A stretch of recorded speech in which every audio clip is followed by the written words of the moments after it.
ഇന്നത്തെ ചിന്തയ്ക്കായിട്ട് ഞാൻ തിരഞ്ഞെടുക്കുന്ന ഒരു ഭാഗം ഫിലിപ്പിയ ലേഖനം 4-ാം അധ്യായത്തിൻ്റെ 8-ഉം 9-ഉം വാക്യങ്ങൾ. അതിനെ വായിക്കാം. ഒടുവിൽ സഹോദരന്മാരെ, സത്യമായതൊക്കെയും ഘനമായതൊക്കെയും നീതിയായതൊക്കെയും നിർമ്മലമായതൊക്കെയും സൽഗുണമോ പുകഴ്ചോ ഇതൊക്കെയും ചിന്തിച്ചുകൊള്ളുകയും. അതിൻ്റെ താഴത്തെ ഒരു വാക്യം കൂടി ഞാൻ വായിക്കുന്നു. 9. നിങ്ങൾ കേട്ടും കണ്ടും ഗ്രഹിച്ചും ഉള്ളത് പ്രവർത്തിക്കും, എന്നാൽ സമാധാനം ദൈവം കൊണ്ട് വസിക്കും. ഞാൻ സാധാരണയായിട്ട് മെസ്സേജ് പറയുമ്പോൾ വേദവാക്യം വായിച്ചിരുന്ന മാത്രമേ പ്രാർത്ഥിക്കാറുള്ളൂ. എന്നാൽ ഇന്ന് അത് വിപരീതമായിട്ട് ആദ്യം പ്രാർത്ഥിച്ചിട്ടാണ് വാക്യം വായിക്കുന്നത്. There is A reason. അതിനൊരു റീസണുണ്ട്. ഏകദേശം 68-70 വർഷം മുമ്പ് സൺഡേ സ്കൂളിൽ ഇവിടെ ഇരുന്ന് പഠിക്കുന്ന കാലത്ത് അതൊരു രീതി ഉണ്ടായിരുന്നു. സൺഡേ പുറത്ത് നടത്തിയിട്ട് എല്ലാവരും കൂടി വന്ന് അകത്തിരുന്ന് ഒരു ടീച്ചർ ഒരു വാക്യം പറയും. 1-2 പ്രാവശ്യമേ പറയത്തുള്ളൂ. അത് പെട്ടെന്ന് ഒരാൾ ഗേൾസിൻ്റെ സൈഡിൽ നിന്ന് ഒരാൾ ബോയ്സിൻ്റെ സൈഡിൽ പറയണം. അന്ന് ഒരു കുട്ടി ഉണ്ടായിരുന്നു, സൂസമ്മ കുര്യനായിരുന്നു ആ കുട്ടിയുടെ പേര്. വാക്യം പറഞ്ഞാൽ ചടപടാലിറ്റി എന്ന് കൃഷ്ണമേനോൻ ഗിന്നസ് ബുക്കിൽ എഴുതിയതുപോലെ ചടപടാലിറ്റി ആയിട്ട് ഓടി വന്ന് പെട്ടെന്ന് പറയും. ഓപ്പോസിറ്റ് ഞാനായിരിക്കുന്നത്. ഞാൻ 2 പ്രാവശ്യം കേട്ടാൽ ഞാനും അത് പറയുമായിരുന്നു. എന്നാൽ പ്രിയ സൂസമ്മയ്ക്ക് ഉള്ള അനുഗ്രഹം എന്ന് പറയുന്നത് പെട്ടെന്ന് പറയാനുള്ള ഒരു എബിലിറ്റി. ഞാൻ ഇച്ചിരി സ്ലോ ആയിരുന്നു. പിന്നെ മാത്രമല്ല, സൂസമ്മ ഏറ്റവും ചെറിയ വാക്ക് വരുന്ന പെട്ടെന്ന് പറയും. യഹോവയുടെ ഇടയിലാവുന്നു പെട്ടെന്ന് പറയും. യേശു കണ്ണുനീർ വാക്ക് പെട്ടെന്ന് പറയും. എനിക്ക് ഈ കിട്ടിയ വാക്യം, ഞാൻ വായിച്ച വാക്യം ഓർക്കുന്നത് വല്യപറമ്പിൽ VT ജോൺ, നമ്മുടെ മോനിമാമയുടെ ഹസ്ബൻഡ്, ആ പുള്ളി അഞ്ച് വാക്യം പഠിപ്പിച്ചത്. ഇച്ചിരി ദൈർഘ്യമായ വാക്യമാണല്ലോ. ആ പുള്ളി വാക്യം പഠിപ്പിച്ച് അന്നത്തെ പുള്ളിയുടെ ഷർട്ട് പോലും ഞാൻ ഓർക്കുന്നുണ്ട്. That's in my memory. സത്യമായതൊക്കെ നീതിയായതൊക്കെ ഘനമായതൊക്കെ നിർമ്മലമായതും ചിന്തിച്ചുകൊള്ളു. ഞാൻ ആദ്യം പറഞ്ഞത് സൂസമ്മ തോറ്റുപോയി. ആ സന്തോഷം നോസ്റ്റാൾജി ഇപ്പോഴും അത് മനസ്സിലുണ്ട്. അത് കഴിഞ്ഞത് തന്നെയല്ല, ഈ വാക്യം ഞാൻ എപ്പോഴൊക്കെ വായിക്കുന്നോ ആ സമയത്തെല്ലാം VT ജോണിനെ ഓർക്കും. എൻ്റെ മനസ്സിലെപ്പോഴും അങ്ങനെ ഓർക്കും. ഒരു നോസ്റ്റാൾജി. ഇന്ന് ഞാൻ ചിന്തിച്ചു എന്താണ് ഇന്ന് സീനിയർ സിറ്റിസനായിട്ട് പറയേണ്ടത്. ഇതിൻ്റെ ഇടയ്ക്ക് കഴിഞ്ഞ വ്യാഴാഴ്ച പേപ്പറിൽ ഒരു ആർട്ടിക്കിൾ കണ്ടു. മൊബൈൽ തോണ്ടുന്ന ആ പേപ്പർ കട്ടിങ് മർദ്ദമാറ്റിട്ടുണ്ടായിരുന്നു.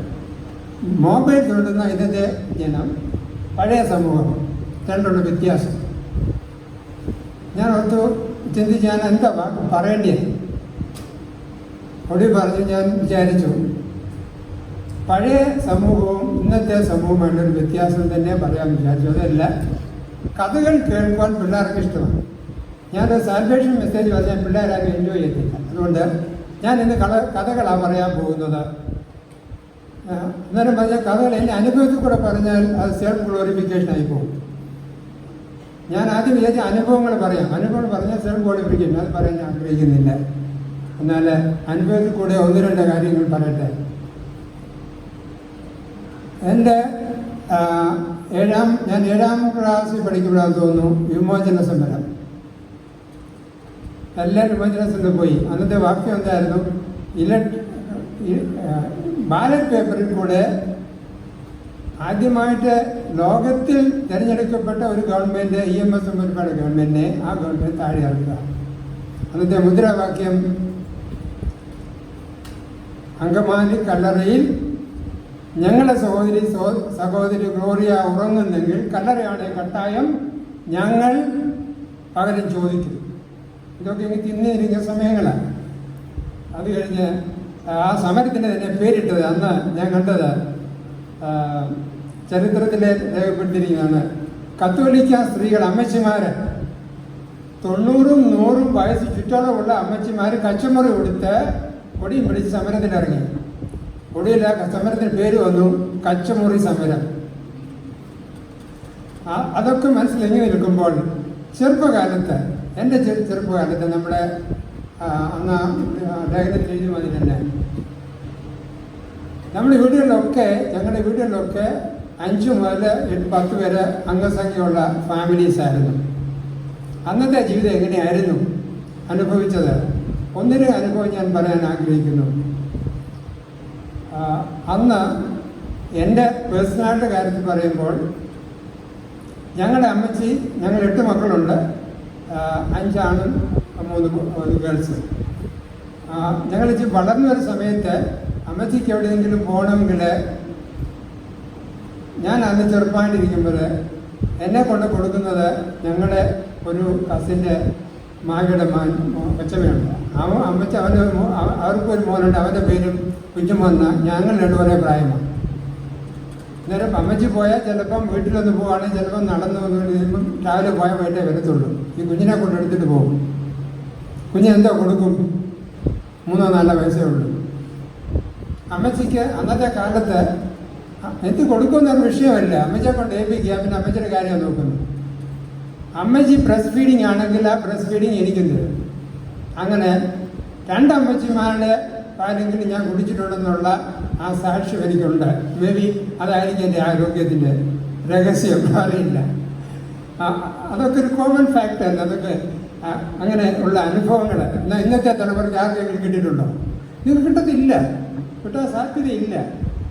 പിന്നെ അടുത്തത് 2 തലമുറ, അല്ലെങ്കിൽ ഞങ്ങളുടെ അപ്പന്മാർ അവരുടെ അപ്പന്മാർ 2 തലമുറ ഞാൻ കണ്ടിട്ടുണ്ട്. അന്നേരം നോക്കുമ്പോൾ ഇപ്പോൾ എനിക്ക് 75 അല്ലെങ്കിൽ 80 വയസ്സുണ്ടെങ്കിൽ അതിനെക്കാട്ടി 50 വയസ്സോട് കൂടുമ്പോൾ 2 തലമുറ 50 വയസ്സ് കൂടുമ്പോൾ 130, 125, 130 പഴയല്ലേ ചരിത്രം ഞങ്ങൾക്കറിയാം. എനിക്ക് അതിന് വേണ്ട ചരിത്രം അറിയാം. ഗിന്നസ് ബുക്കിൽ തോന്നി എന്തെങ്കിലും കണ്ടുപിടിക്കാന്നുള്ളതേ ഉള്ളൂ. അത് നിങ്ങൾ ജസ്റ്റായിട്ട് അതിനെ സമ്മതിക്കുന്നു. എന്നാൽ അന്നത്തെ അനുഭവങ്ങളെന്ന് പറയുന്നത് ഇറ്റ് ഈസ് റിമാർക്കബിൾ. ഞാൻ എൻ്റെ ചെറുപ്പത്തിൽ ഓർക്കുന്ന ഒരു സത്യം, അന്ന് എല്ലാ വീടുകളിലും കോഴിയുണ്ട്. ഓരോരുത്തർക്ക് ഓരോ കോഴിയുണ്ട്. കോഴിയെ പിടിച്ച് മുട്ടയിടാനിടും. ഇട്ടിട്ട് കോഴി മുട്ടയിടുന്നത് നോക്കിയിരിക്കും. കുറേ കഴിയുമ്പോൾ മുട്ടയിടും. മുട്ടയിട്ടിട്ട് ആ കോഴി മുട്ടയിടുന്നതിനേക്കാൾ ഒരു ഭയങ്കര ശബ്ദം ഉണ്ടാക്കി നാട്ടുകാരെ എല്ലാം വിളിച്ചുണക്കും. കാരണം ഞങ്ങൾ പിള്ളേരെല്ലാം കൂടെ ഉണ്ട്. കോഴി മുട്ട എടുത്തോട്ട് വന്ന് ആദ്യം ചെയ്യുന്ന പണി അരി തിളയ്ക്കുകയാണെങ്കിൽ അതിൻ്റെ അകത്ത് കൊണ്ടിടും, കപ്പയാണെങ്കിൽ അതിൻ്റെ അകത്ത് കൊണ്ടിടും. അപ്പോഴത്തേക്ക് 5-6 പേരുണ്ടല്ലോ. പിന്നെ അയലോക്കത്തുള്ളവരോട് കൂടി വരും.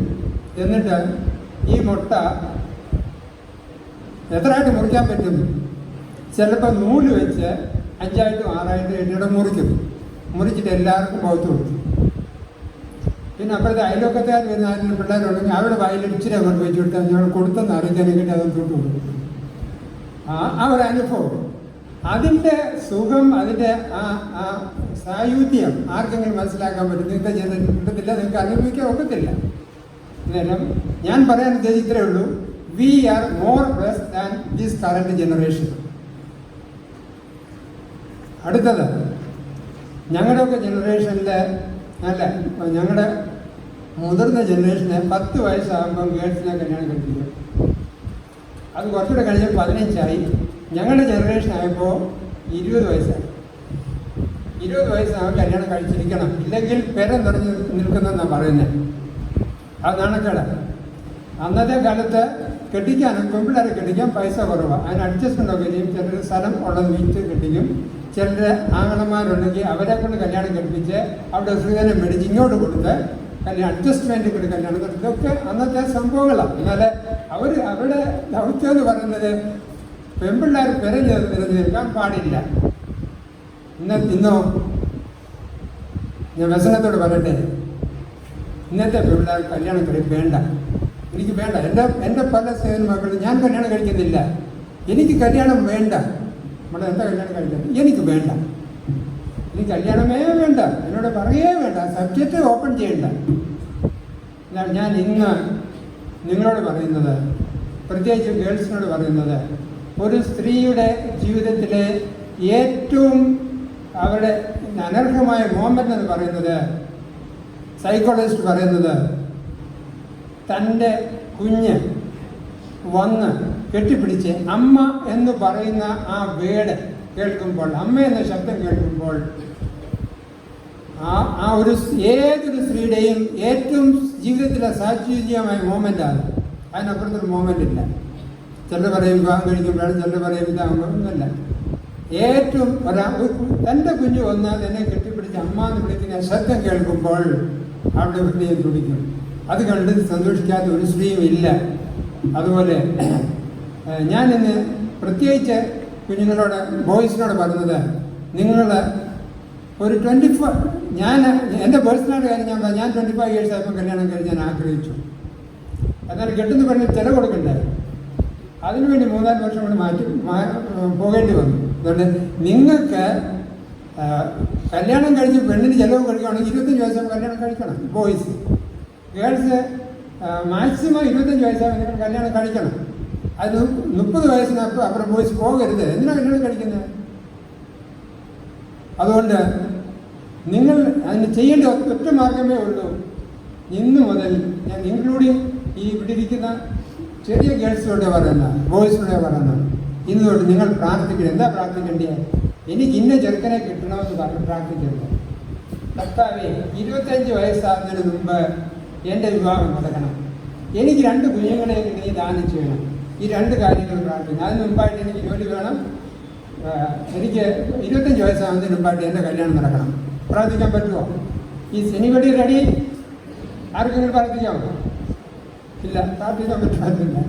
അതുകൊണ്ട് ആ ദൈവം നമ്മളോട് പറഞ്ഞിരിക്കുന്നത് സ്വന്തം ജലാശയത്തിലെ വെള്ളം മാത്രമേ കുടിക്കാവൂ. പലയിടത്ത് പോയി വെള്ളം കുടിക്കാനല്ല ദൈവം നമ്മളെക്കുറിച്ച് ആഗ്രഹിക്കുന്നത്. നമുക്ക് ഓരോരുത്തരും സ്വന്തം ഭർത്താവും സ്വന്തം ഭാര്യമാരും ഉണ്ടായിരിക്കട്ടെ. അത് ആ ദൗത്യം ഏറ്റെടുത്ത് ഞാൻ കുഞ്ഞുങ്ങളോട് പ്രാർത്ഥിക്കും. ഇത്രയും പ്രാർത്ഥിച്ചാൽ മതി. കർത്താവേ, എനിക്ക് 25 വയസ്സാകുമ്പോഴത്തേക്ക് ജോലി വേണം, 25 വിവാഹം നടക്കണം, എനിക്ക് നല്ല അനുഗ്രഹിക്കുന്ന കുടുംബജീവിതം തരണം, എനിക്ക് 2 കുഞ്ഞുങ്ങളെ വേണം. നമ്മുടെ ആഗ്രഹം ചോദിക്കുകയും നിങ്ങൾക്ക് കിട്ടും, അന്വേഷിക്കുകയും നിങ്ങൾ കണ്ടു. കർത്താവ് നമ്മളെ പറഞ്ഞിരിക്കുന്നത് ചോദിക്കാതെ തരാത്ത ദൈവം നമുക്ക് തരാനായിട്ട് റെഡിയായിട്ടിരിക്കുക. അതുകൊണ്ട് നമ്മൾ ചോദിക്കണം, ചോദിച്ച് വാങ്ങണം. അതാണ് നമ്മുടെ ദൗത്യം. അതുകൊണ്ട് ഞാൻ പറയാൻ ഉദ്ദേശിക്കുന്നത് ഇതാണ്. ഞങ്ങളുടെ തലമുറ ഇതൊക്കെ നോക്കുമ്പോൾ ഇന്നത്തെ തലമുറയ്ക്ക് കിട്ടാത്ത ഒരുപാട് അനുഗ്രഹങ്ങൾ, ഭാഗ്യങ്ങൾ അനുഭവിച്ചതാണ് ഞങ്ങൾ. ആ തലമുറ ഞാൻ പറയുന്നത് senior citizens are blessed among all the people now. ഈ ഇടവയിലുള്ളവരായിരുന്നു. എല്ലാവരെക്കാട്ടിലും ഞങ്ങൾ അനുഗ്രഹപ്പെട്ടു. ഞങ്ങൾക്ക് മക്കളെ കണ്ടു, കൊച്ചുമക്കളെ കണ്ടു, അവരുടെ മക്കളെ കണ്ടു. എന്ന് പറഞ്ഞാൽ കുടുംബങ്ങളായിട്ടാണ്. ഇപ്പോൾ ഞാൻ സീനിയർ സിറ്റിസൻസിനെ മൊത്തമായിട്ട് പറയുമ്പോൾ നമ്മൾ തലമുറയായിട്ടാണ് ഇരിക്കുന്നത്. ഞാൻ ആ മോനെ കാണുമ്പോൾ സ്വാഗതം ചെയ്യാം, മോനെ എടുത്തുകൊണ്ട് ഒരു അനുഗ്രഹം. That's A blessing. നിങ്ങൾ എന്തുകൊണ്ട് പറ്റുന്നില്ല? അതുകൊണ്ട് നമ്മൾ ആഗ്രഹിക്കുന്നതേ ഉള്ളൂ. നമ്മുടെ തലമുറയ്ക്ക് വേണ്ടി പ്രാർത്ഥിക്കുക. നമുക്ക് കൈമാറാനുള്ളത് ദൈവത്തെ കൈമാറാനായിട്ടേ ഉള്ളൂ. പിന്നെ ഞാൻ ഇന്ന് മെസ്സേജായിട്ട് പറയാനായിട്ട് 2-3 വേഴ്സ് പറയാനായിട്ട് ആഗ്രഹിക്കുന്നുള്ളൂ. Give, forgive and forget. അതിന് മുമ്പായിട്ട് ഒരു നടന്ന സംഭവം ഞാൻ പറഞ്ഞിട്ടെ. US ടെന്നീസ് എന്ന സ്ഥലത്ത് ഒരു ദേവാലയം ഉണ്ടായിരുന്നു. ആ ദേവാലയത്തിൽ ഒരു 9 വയസ്സുകാരൻ 10 വയസ്സുകാരൻ എല്ലാ ദിവസവും വരാൻ തുടങ്ങി. പുതുതായിട്ട് വന്ന അതിന് മുമ്പ് അവനെ ആരും കണ്ടിട്ടില്ല. അവനോട് ചോദിച്ചു, കണ്ണൂർ ചോദിച്ചു, മോനെ നിൻ്റെ വീട് എവിടെ? നിൻ്റെ അപ്പൻ്റെ പേരെന്തുവാ? നീ എവിടുത്തെയാ? നിൻ്റെ വീട്ടുപേരെന്തുവാ? എന്നൊക്കെ ചോദിക്കാൻ തുടങ്ങിയപ്പം അവന് അല്പാശ്ചര്യമായിട്ടുണ്ട്. അവന് പല ദിവസങ്ങളായിരുന്നു അവന് തീരുമാനിച്ചു. അവൻ പള്ളി ആരാധന തുടങ്ങിക്കഴിഞ്ഞ് കയറി വരുത്തും. അത് കഴിഞ്ഞ് ആശീർവാദം പറയുന്നതിന് മുമ്പേ അവൻ വിളിച്ചാണ്. ഇത് പല ദിവസം ആർത്തുണ്ട്. അച്ഛന് ഒരു ദിവസം അവൻ പോകുന്നതിന് മുമ്പായിട്ട് എന്നെ ഗേറ്റിൽ പോയി നിന്നു. അവനെ ചേർത്ത് വിളിച്ചിട്ട് പറഞ്ഞു, ചോദിച്ചു, മോൻ എവിടുത്തെയാ? മോൻ്റെ പേരെന്തുവാ? മോൻ്റെ ഫാദറിൻ്റെ പേരെന്തുവാ?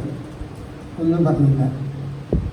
അവൻ പറഞ്ഞു, my home is over hills over there. അച്ഛന് മനസ്സിലായി അതൊരു അനാഥാലയമാണ്. അച്ഛൻ അവനെ ചേർത്ത് പിടിച്ചു. അവരോട് പറഞ്ഞു, you have A father in heaven, you have A father in heaven. ഈ ലോകത്തിൽ നിനക്കിപ്പോൾ ഫാദർ ഇല്ലായിരുന്നു. അവരുടെ ഏറ്റവും വലിയ വിഷയം ഫാദർ എന്ന് പറയുന്ന ആരില്ല. എന്നാൽ തന്നെ you have A father in heaven എന്ന് പറഞ്ഞപ്പോൾ അവന് കൊടുക്കേണ്ടത് അച്ഛൻ കൊടുത്തു. അതായത് give, the first word is give. എന്താ കൊടുക്കുന്നത്? നമ്മൾ നോക്കും കൊടുക്കാൻ തുടങ്ങി ചിലപ്പോൾ പണമാണെന്ന് ചോദിക്കും. പണമല്ലാതെ ഒരുപാട് കാര്യങ്ങൾ നമുക്ക് കൊടുക്കാനായിട്ട് പറ്റും. പണം ഈസ് മൊമെൻ്ററി.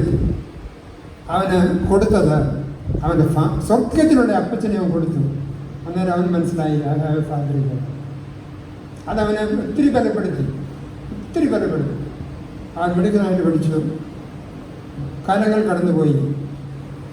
ഒരു ദിവസം ആ ടെന്നീസിൽ തന്നെ ഒരു റിട്രോട്ട് സെൻ്ററുണ്ട്. അവിടെ റെസ്റ്റോറൻറ്റിൽ ഒത്തിരി ആൾക്കാർ വരും. ടൂറിസ്റ്റ് സെൻ്റർ, ഒത്തിരി ആൾക്കാർ വരും. ഒരു ദിവസം കാലങ്ങൾ കഴിഞ്ഞപ്പോൾ ഒരു പടുകളവൻ വടിയൊക്കെ ഇടിച്ച് അവിടെ വന്നു. എല്ലാവരോടും നടന്ന് അവരുടെ വിശേഷമൊക്കെ അന്വേഷിച്ചു. എല്ലാവരും വളരെ സൗമ്യമായിട്ട് എല്ലാവരും അന്വേഷിച്ചു, എല്ലാവരെയും അനുഗ്രഹിച്ചു, വളരെ സന്തോഷം, എല്ലാവരും മിങ്കിൾ ചെയ്തു. എന്നിട്ട് ഒന്നും പറയാതെ ആ മനുഷ്യൻ കടന്നുപോയി. അത് കഴിഞ്ഞപ്പോൾ അവിടെ വന്ന ഗസ്റ്റ് ഒരാൾ ചോദിച്ചു, ഹൂ ഈസ് ദാറ്റ് മാൻ? അവിടുത്തെ വെയിറ്റർ പറഞ്ഞു, he is the former governor of Tennessee state. 2 times ഞാൻ ഇൻ്റർനെറ്റിൽ നോക്കി. ബെൻ ഹൂപ്പർ എന്ന ആ വ്യക്തി 2 പ്രാവശ്യം ടെന്നീസി സ്റ്റേറ്റിൻ്റെ ഗവർണറായിട്ട് വന്നു. ആ മനുഷ്യൻ തന്നെ എന്നോട് ഒന്നും പറഞ്ഞില്ല. വന്നതിനെ പരിചയപ്പെട്ട് പോയേ ഉള്ളൂ. താൻ ആരായിരുന്നു എന്തായിരുന്നു പറഞ്ഞു. അന്ന് ആ ഓർഫനേജ് വളർന്ന ആ മകൻ അച്ഛൻ പറഞ്ഞു, you have A father in heaven. അച്ഛന് ആ മകന് ഫാദറിനെ കൊടുത്തു. അതുകൊണ്ട് അവൻ ടെന്നീസി സ്റ്റേറ്റ് 2 പ്രാവശ്യം 1911 മുതൽ 1920 വരെ 2 ടേം ഗവർണറായിരുന്നു. മാത്രമല്ല ആ ഗവർണർ അവിടുത്തെ 2 നിയമങ്ങൾ പാസ്സാക്കി. ഒന്ന്, സ്കൂളുകൾക്ക് 4 മൈൽ ചുറ്റളവിൽ മദ്യഷപ്പ് പാടില്ല. 2, അന്ന് വരെ സ്ത്രീകൾ ജോലി ചെയ്താൽ അവരുടെ സാലറി വാങ്ങിക്കുന്നത് കൊടുക്കുന്ന അവരുടെ ഹസ്ബൻഡിൻ്റെ കയ്യില്ല, അല്ലെങ്കിൽ അവരുടെ പേരൻസിൻ്റെ കയ്യില്ല. സ്ത്രീകൾക്ക് ജോലി ചെയ്താൽ അവർ ശമ്പളം അവരുടെ കൈ കൊടുക്കത്തില്ല. ആ നിയമത്തിൻ്റെ NEC സ്റ്റേറ്റ് അന്ന് ഭേദം വരുത്തി അവരോട് ചെയ്യുന്ന ജോലിയുടെ സാലറി അവരുടെ കയ്യിൽ തന്നെ കൊടുക്കണം. വളരെ ഫേമസ് ആയ 2 നിയമങ്ങൾ പാസ്സാക്കിയ മനുഷ്യൻ. ഇന്ന് ഞാൻ നേരത്തെ പറഞ്ഞ പോലെ ഗീവ്, ഫോർഗീവ് ആൻഡ് ഫോർഗെറ്റ്, ഈ 3 വാക്കുകൾ ഞാൻ എടുത്ത് പറയുമ്പോൾ നമുക്ക് എന്ത് കൊടുക്കാൻ പറ്റും? നമ്മളോട് ചോദിക്കുന്നവർക്ക് എന്താ കൊടുക്കാൻ പറ്റും? നമ്മുടെ സമൂഹത്തിൻ്റെ ആവശ്യത്തിന് നമ്മൾ എന്ത് കൊടുക്കാൻ പറ്റും? ബെൻ ഹൂപ്പർ എന്ന ആ ഗവർണർ ഓർഫൻ ബോയ് ആയിരുന്നു. അവന് അവിടുത്തെ അച്ഛൻ ഒരപ്പച്ചനെ കൊടുത്തു, ഒരു ഫാദറിനെ കൊടുത്തു. ആ ഫാദർ അവനെ വലുതാക്കി, ഗവർണറാക്കി. എങ്കിൽ നമ്മുടെ ചെറിയ കാര്യങ്ങൾ ഒരു പക്ഷേ നമ്മുടെ കുഞ്ഞുങ്ങൾക്ക് കൊടുക്കാൻ അല്പസ്നേഹം, ഒരു വാക്ക്, ചില മോമെൻ്റിൽ ഒരു വാക്ക് മതിയായിരിക്കും അവരെടുക്കാനായിട്ട്. അതൊക്കെ നടത്തുമ്പോൾ നമുക്ക് തലമുറ കൈമാറാനായിട്ടുള്ളത് ഒരു പക്ഷേ പണമല്ല, പണത്തേക്കാൾ വലിയ സ്നേഹം, കരുതൽ, ചേർത്ത് പിടിച്ച് മോനെ എന്തുണ്ട്, എന്താ നീ ഇങ്ങനെ മുഖം വാടിയിരിക്കുന്നത് അവന് ചോദിക്കുമ്പോൾ ഒരു പക്ഷേ അവൻ്റെ ഹൃദയത്തിലൂടെ വന്നേക്കാൻ.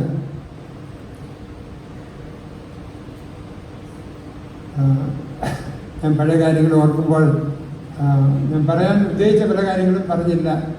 അച്ഛനെൻ്റെ ചെവിക്ക് പിടിച്ച് മാറ്റുന്നതിന് മുമ്പായിട്ട് നിർത്തുകയും വേണം. പിന്നെ നമ്മുടെ ദേശത്തിൻ്റെ മോഹച്ചായ മാറ്റിയ Gulf exodus. Gulf 1970s Gulf സ്റ്റേറ്റിന് സ്വാതന്ത്ര്യം കിട്ടുന്നു. അതേ തുടർന്നുള്ള കേരളക്കാരുടെ മാത്രം ഇന്ത്യക്കാരുടെയും മറ്റുള്ള രാജ്യങ്ങളുടെയും ഉദ്യോഗ പ്രവാഹം ആ പ്രവാഹം നമ്മളെ ബേസിക്കലി നമ്മുടെ കേരളത്തിൻ്റെ ഓലപ്പുരകൾ മാറ്റി കോൺക്രീറ്റ് ബിൽഡിങ്ങുകളാക്കി തീർത്തു. നമ്മളെല്ലാം സന്തോഷമാണ്. നമ്മുടെ ജീവിത മാർഗം തന്നെ മാറ്റി, അവിടെ വരുമാന മാർഗം വ്യതിരിച്ചു, എല്ലാം ഉണ്ട്. എന്നാൽ അതിന് പുറകില്ല ആരും അറിയാത്തൊരു സത്യം എന്നെ അതിൻ്റെ ബെനിഫിറ്റ് സമ്മതിക്കുമ്പോൾ തന്നെ അതിൻ്റെ പുറകിൽ ഒരു സത്യം ഞാൻ തേങ്ങിയിട്ടുണ്ട്. ഇവിടെ നിന്ന് അന്ന് ഗൾഫുകാർക്ക് മാർക്കറ്റ് ഫീൽഡ് വലിയ ഡിമാൻഡാണ്. പലരും വന്ന് കല്യാണം കഴിച്ചു, 1 മാസം കഴിഞ്ഞ് തിരിച്ചു പോകും, അല്ലെങ്കിൽ 2 മാസം കഴിഞ്ഞിട്ട് പോകും. അറ്റ്ലീസ്റ്റ് ചില സന്ദർഭങ്ങളെങ്കിലും ആ സ്ത്രീ മാത്രമായിട്ട് പിന്നെ ഇവിടെ ജീവിക്കുക. ഒരു കുഞ്ഞിനെ കിട്ടിയത് വരും, കിട്ടിയില്ലെന്ന് വരും. പലരും പോയിട്ട് തിരിച്ചു വരാതെ, തിരിച്ച് ആ സ്ത്രീയുടെ മുഖം കാണാൻ പറ്റാതെ ഈ ലോകത്തിന് കടന്നു പോയ സംഭവമില്ല. അപ്പോൾ നമുക്ക് അതിന് റെക്കോർഡൊന്നുമില്ല, അതറിയില്ല. എന്നാൽ 1-2 സംഭവങ്ങൾ എനിക്കറിയാം. വേദനയുടെ മാത്രം. പിന്നെ ചിലർ വിസയുടെ പ്രോബ്ലത്തിൽ വർഷങ്ങളായിട്ട് വരാൻ പറ്റത്തില്ല. കല്യാണം കഴിച്ച് വളരെ ആഗ്രഹത്തോടെ കല്യാണം കഴിച്ച് ജീവിച്ചു, 2 മാസം കഴിഞ്ഞ് പോയി. 5 വർഷം 10 വർഷമായിട്ടും ആൾ വരുന്നില്ല. കള്ള വിസയായാലും ഇതൊക്കെ കുടുങ്ങി അവിടെ കിടക്കുക, വരാൻ പറ്റുന്നില്ല. ഇങ്ങനെയുള്ള അനേക സംഭവങ്ങളുടെ മധ്യത്തിൽ സീനിയർ സിറ്റിസനായ നമുക്ക് ഇത്രത്തോളം ആരോഗ്യത്തോടെ ജീവിക്കാൻ സാധിക്കും. അങ്ങനെയുള്ള സ്ത്രീകളെ ഞാൻ 1-2 പേര് എനിക്കറിയാം. അവരുടെ വേദന, അവരുടെ ഭർത്താക്കന്മാരുടെ വേദന ഞാൻ കണ്ടിട്ടുണ്ട്. ചിലരെ സാന്ത്വനപ്പെടുത്താൻ ശ്രമിച്ചിട്ടുണ്ട്. ഇങ്ങനെയുള്ള അനുഭവം പോയപ്പോൾ ഒരു വശത്ത് നമ്മുടെ കൺമണി കൊണ്ട് സൗധങ്ങൾ തീർത്ത് നാം സുഖത്തോടെ വസിക്കുമ്പോൾ തേങ്ങിക്കരഞ്ഞ് ജീവൻ ഒടുക്കിയ ചിലരെങ്കിലും ഈ സമൂഹത്തിൽ മറക്കാനാവാത്ത ഓർമ്മകളായിട്ടുണ്ട്.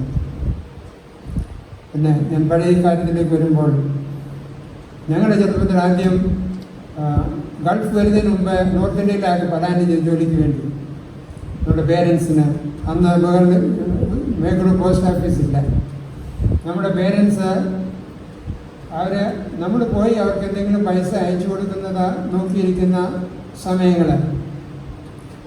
മണി ഓർഡർ എന്ന് പറഞ്ഞ സംഭവം ആരെങ്കിലും കേട്ടിട്ടുണ്ടോ?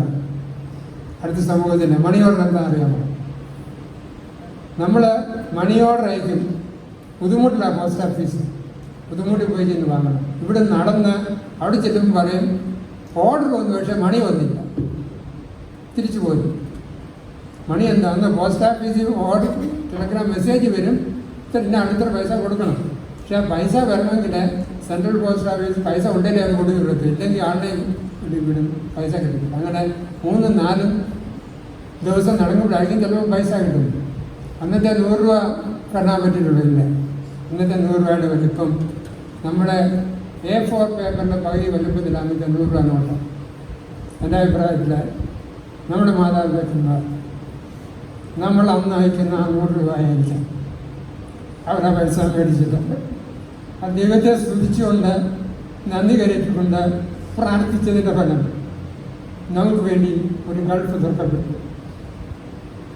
അനുഭവങ്ങൾ മാറി അറിയില്ല, നമ്മളെ അനുഗ്രഹിച്ചു, ദൈവം നമ്മളെ അനുഗ്രഹിച്ചു.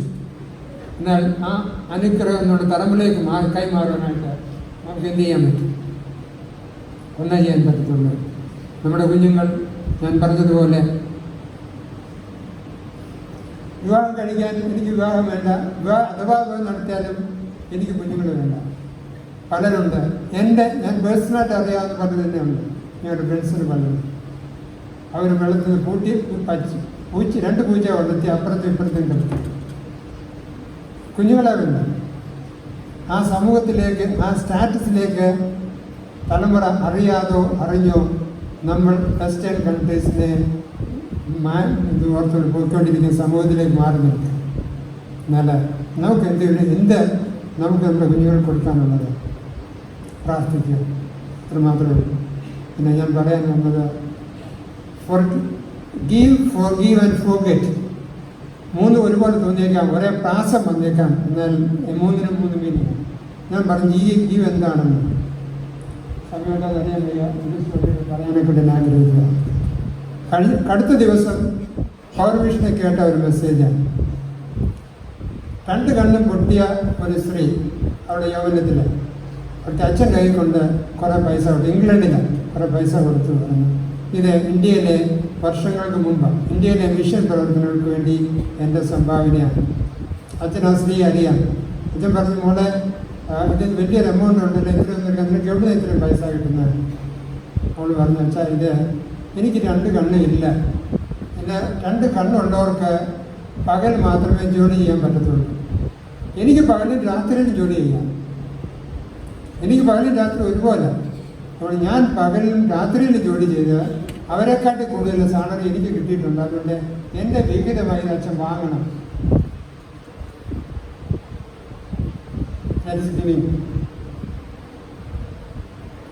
ഫോർഗിവിങ് എന്തുവാ?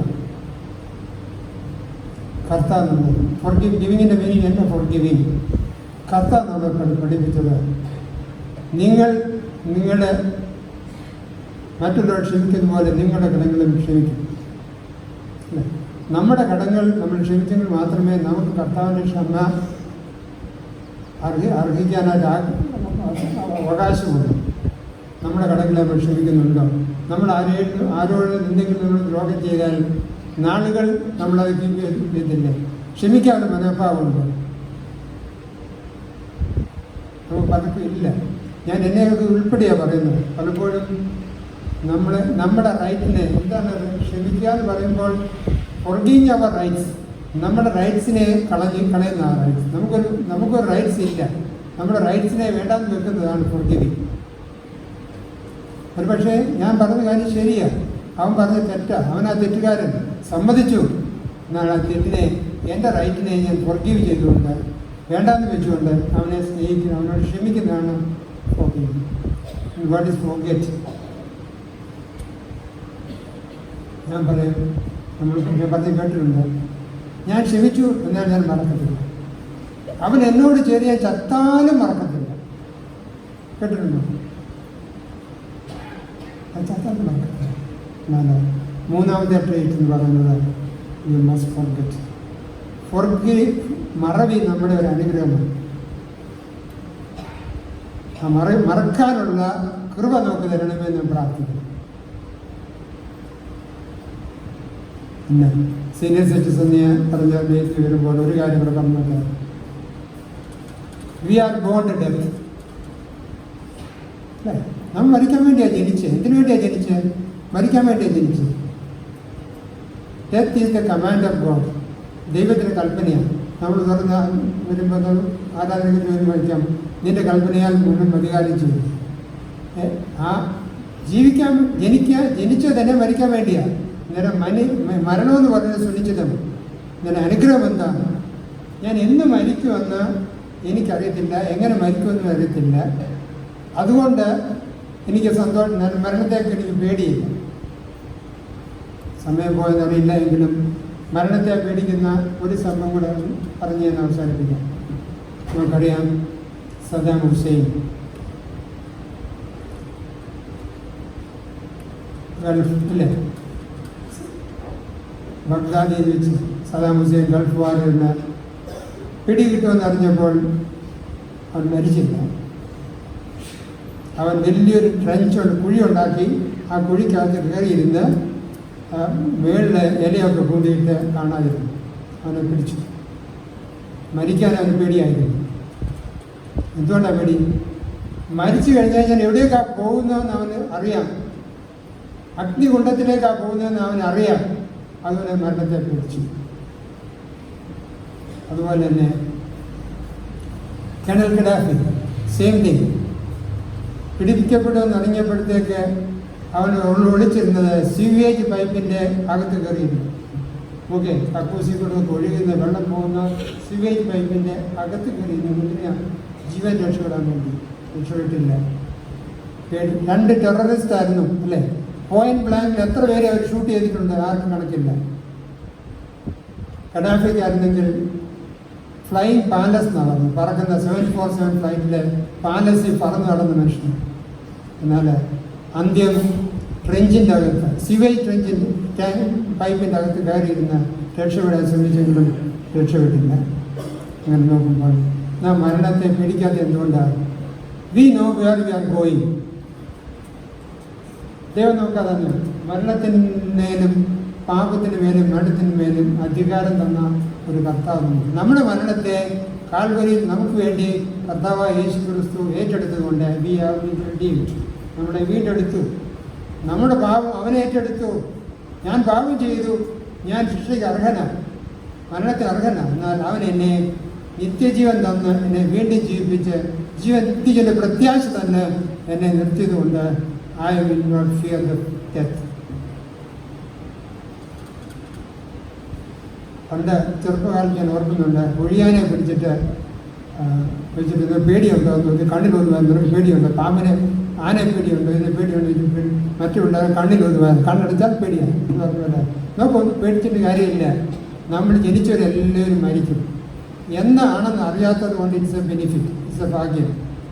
മരിച്ചു കഴിഞ്ഞാൽ നമുക്ക് എന്തുണ്ട്?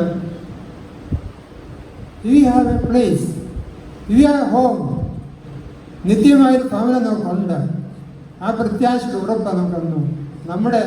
എൻ്റെ പുണ്യപ്രവർത്തനമല്ല, എന്നാൽ എൻ്റെ പാപങ്ങളെ ക്ഷമിച്ച് തന്ന് എൻ്റെ ഒരു കർത്താവ് എൻ്റെ പാപങ്ങളെ അവൻ ഏറ്റെടുത്ത് എന്നെ സ്വതന്ത്രനാക്കി അവൻ്റെ നീതി എൻ്റെ നീതിയായിട്ട് കണക്കിട്ടുകൊണ്ട് എനിക്ക് വേണ്ടി കാൽവരി യാഗമായി തീർന്നു. കർത്താവിൻ്റെ മകനായിട്ട് ഞാൻ തീർന്നു. എങ്ങനെ പറഞ്ഞു? അവനെ കൈക്കൊണ്ട് അവൻ്റെ നാമത്തിൽ വിശ്വസിക്കുന്ന ഏവർക്കും ദൈവമക്കളാകും അധികാരം തന്നു. ആ അവകാശം ഞാൻ ഏറ്റെടുക്കുമ്പോൾ, ആ അധികാരം ഞാൻ ഏറ്റെടുക്കുമ്പോൾ ഞാൻ ദൈവമകനായി തീർന്നു. ഞാൻ ദൈവമകനായി തീർന്നെങ്കിൽ എൻ്റെ അപ്പച്ചൻ താനിരിക്കുന്നിടത്ത് എന്നെ വീണ്ടും ചേർത്തുന്നു. ആ പ്രോമിസ് തന്നിട്ടാണ് കർത്താവ് ലോകത്തിൽ പോയത്. അതുകൊണ്ട് സീനിയർ സിറ്റിസണായിരിക്കുന്ന എല്ലാവരും ഞാൻ ഓർപ്പിക്കുന്നത്, നമുക്ക് ഇന്ന് നമ്മുടെ തലമുറയോട് കൂടെ ചേർന്ന് ഈ ആരാധനയിൽ പങ്കുചെയ്യാൻ സഹായിക്കുന്ന ദൈവത്തിന് സ്തോത്രം ചെയ്യാം. പിന്നെ നമുക്ക് വി ഹാവ് എ ഹോം, നിത്യമായ ഭവനമുണ്ട്. ആ ഭവനിൽ നാം എത്തുമെന്ന് നാം പറഞ്ഞ് പ്രോമിസ് ചെയ്തത്, ഞാൻ ഇരിക്കുന്നിടത്ത് നിങ്ങളെ ഇരുത്തേണ്ട വീണ്ടും ഞാൻ വന്ന് നിങ്ങളെ എൻ്റെ അടുക്കൽ ചേർത്തുള്ളൂ. ആ കർത്താവ് ഒരിക്കലും പ്രോമിസ് പ്രത്യേകിച്ചില്ല, അവൻ വരുന്നു. അതുകൊണ്ട് ഈ ലോകത്തിലെ നമ്മുടെ ജീവിതം അല്പകാലമാണ്. ഒരു പക്ഷേ നമ്മൾ ബിസിനസ്സായ നമ്മൾ ഹോസ്പിറ്റലിൽ ഇരിക്കുന്ന അല്ലെങ്കിൽ പ്രയോറിറ്റി ലിസ്റ്റിലാണ്. നമ്മൾ എത്രയൊന്നും അറിയില്ല, പ്രയോറിറ്റി ലിസ്റ്റിലാണ്. അധികകാലം കാണത്തില്ലായിരിക്കും, നമുക്ക് അറിയില്ല. ഇറ്റ്സ് ഗോഡ്സ് ആണ്. അവൻ വിളിക്കുമ്പോൾ നമുക്ക് പോയേ പറ്റത്തുള്ളൂ. അതുകൊണ്ട് നമുക്ക് ആ പ്രത്യാശ കൈവിടാതെ ജീവിക്കാം. ഞാൻ എവിടേക്കാവുന്നു പോകുന്നു, എനിക്കിനി എത്ര കാലം ഉണ്ട് എനിക്കറിയില്ല, എന്നാൽ നമ്മുടെ ദൈവം അറിയുന്നു എനിക്ക് എത്ര കാലം ഉണ്ടെന്ന്. അവനിൽ ആശ്രയിച്ച് അവൻ്റെ കാര്യങ്ങളിൽ നമ്മളെ സമർപ്പിക്കാം. കർത്താവെ, ഇത്രത്തോളം ആയുസ്സിനെ തന്ന് ഈ ലോകത്തിൽ ജീവിക്കാൻ ഞങ്ങൾ അനുവദിച്ചു. ഇറ്റ്സ് എ പ്രിവിലേജ്, ഇതൊരു ഭാഗ്യമാണ്. ആ ഭാഗ്യം ഞങ്ങളായിരിക്കുമ്പോൾ ഞങ്ങളുടെ അടുത്ത തലമുറയ്ക്ക് വേണ്ടി ഞങ്ങൾ പ്രാർത്ഥിക്കുന്നു. ഞങ്ങളുടെ മക്കളെയും കൊച്ചുമക്കളെയും അനുഗ്രഹത്തോടെ കാത്തോളം പ്രാർത്ഥിക്കുന്നു. അതുകൊണ്ട് നമുക്ക് നമ്മളെ തന്നെ ഒരുക്കി കർത്താവിന് വരാൻ വേണ്ടി ഒരുങ്ങാം, കാത്തിരിക്കാം. നമ്മുടെ കൈവിടത്തില്ല, വാക്ക് പാടില്ല. ആ ദൈവം ഇന്നും എന്നും നമ്മുടെ കൂടെ കർത്താവ് അത് വരവിനായിട്ട് കാത്തിരിക്കാം. ആ പ്രാകടം തെളിക്കുമ്പോൾ നമ്മൾ ചേർക്കപ്പെടാനുണ്ട്. Thank you. God bless.